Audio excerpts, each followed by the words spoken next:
relieved to still get a game tomorrow even though there's no crowd? Yeah, 100%. Stoked that we get the opportunity to wear the Māori All Blacks jersey again. It is a bit of a tough one when you're not playing in front of a crowd, but it's definitely out of our control, and I think both teams would have loved to play in front of a home crowd here. Obviously for the Pacific people and the Māori people around this region, so it is what it is, and we just got to suck it up and get on with it, and the boys are still pretty keen to play, so it should be cool. Samoa hasn't played since the Rugby World Cup. Do you think that's going to affect their preparation? Nah, not at all. I think when you put your own cultural jersey on and playing for your nation, everyone's pretty geeked up about it and pretty pumped, and so I don't see that being an issue whether you haven't played in a long time or not. I think they're playing for something bigger than themselves. You know, the nation's behind them, so I'm sure they'll be good to go and ready to fire. Eh? So our Māori All Blacks team have two debutants on the bench, in Josh and Jacob. How do you reckon they'll go, and what advice have you given to them this week? Yeah, they've been awesome, eh? Like, been really stoked with Ash Dixon coming in. You know, like he was pretty nervous, to be honest, and he's actually fitted in really well and come with a lot of energy for the boys. That has kind of been a bit different for him. So I'm really stoked that he gets a run tomorrow. And obviously Jacob, been rooming with him this week. It's not often I've had a roommate, but it's been quite cool actually hanging out with a young fella and taking it back to your grassroots, so to speak, and spending time with a dude that I've never actually met before, and he's a good kid, eh? So I'm stoked that he gets a chance to roll the sleeves up tomorrow and have a go. And final one, how important is it for the team to learn about their whakapapa during this week? Yeah, well, our team's obviously about identity, isn't it? So, you know, learning where you're from and what you're about is massive for our side. We've done a fair bit of work, even though preparation has been a little bit disrupted, but in saying that, the boys have done their best with rolling with the punches and got on with it and made sure that, I guess, our cultural side is covered. Ash, you've been around this team for a while. How does this team stack up in terms of, you know, the players and their ability?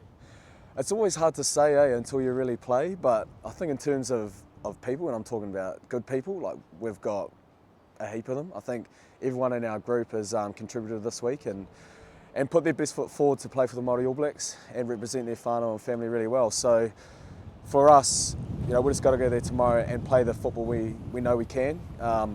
Could be quite challenging here in Wellington with conditions, but we'll see how we get on and have a good crack tomorrow. And we had an extra competition this year with the Trans-Tasman Comp to get you guys ready. How important was that? Yeah, it was cool actually to get a bit of a change of scenario, so to speak, playing different teams and getting back on the road and travelling was quite cool. Actually got to spend some more time with your teammates. Obviously I've got a family, so a lot of my time outside of footy's caught up at home, but got to play a fair few cards, win a few coffees here and there, and actually spend a bit of time with some of the guys I knew but didn't really deeply know. And for our team it was really good because we were able to grow as a group and really look forward to the next game and go from there. Just lastly from me, sorry. On a personal note for you, obviously coming off that campaign with the Highlanders, not the result you would have wanted, but how do you reflect on that as a team? I knew you'd ask me this. To be honest, it hurt, man, to be honest. I'm still actually pretty gutted about it. Usually I'd watch the game, but I haven't yet because there's still a few things in my head I just want to get over. But I'll watch the game and just have a look at where we didn't quite get it right. But in saying that, I couldn't have asked more of my teammates in the week we had. We prepared really well. We had a great week. And I guess the finish of Aotearoa, the shifts we made as a whole team, and I'm talking management, players, and the organisation, the way we bound and went forward as a group was huge. So in terms of that, I'm absolutely stoked. But you never want to lose a final, do you? But it's in my head, to be honest, man. But tomorrow's going to help me really get me motivated to go again. Yeah, because how easy is it to put that to one side when you then come into this, the Māori All Blacks and have another game to prepare for? I can't speak on others, to be fair, but I guess for me, there's a couple of things involved. It was a final and played my 100th for the club, and I guess emotionally it was actually quite draining. It was quite a draining week. There's a lot of things that was happening, but loved every minute of it and loved doing what we did. And for me, it would just take a little bit of time to realise what could have been and go on from there and just get on with it. No crowd tomorrow. How does that affect you guys as players? I mean, I guess as you mentioned, this is going to be quite a big occasion for the community of both the Māori and Samoa. easy to get up for a game when you come out here and it's just going to be like this tomorrow? Oh, I really feel for the crowd and the people. You know, like it's pretty heart-wrenching for them to see, you know, their culture team like Samoa, the Māori All Blacks, and you know they can't come along and support it. That's what hurts the most, I think.